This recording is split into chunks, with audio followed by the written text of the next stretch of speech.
అంటే ఇది నిత్యావసరం, ఇది మీరు నిత్యావసరం ఇది ఇది ఇది ఇది మనిషికి రోజు నూనె ఎంత అవసరమో వంటగదిలో నూనె ఎట్లు ఉండాలో ఇక మా వాళ్ళ గదిలో కూడా ఒకటి కోటరో బీరో పొదిగితే ఉండాలి.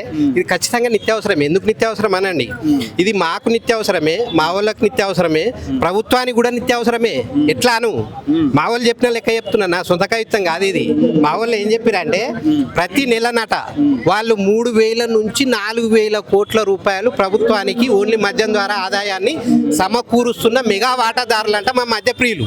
ఇది నాకు లోపడి పోయినాక తెలిసింది. 50,000 కోట్ల రూపాయలు, 50,000 సంవత్సరానికి 40 నుంచి 50,000 కోట్ల ఆదాయం సమకూర్చేటోళ్ళు మా మిత్రులు. అంటే దాన్ని నెలకు డివైడ్ చేస్తే 4,000 తక్కువ ఒక 4,000 కోట్ల ఆదాయాన్ని ప్రభుత్వానికి సమకూరుస్తున్నారు. మరి అలాంటప్పుడు వారి మనోభావాలు వారికి కూడా కొన్ని ఉంటాయి కదా. వాళ్ళు చెప్పిన స్టాటిస్టిక్స్ ఏవి నాకు కూడా గిన్ని ముచ్చట్లు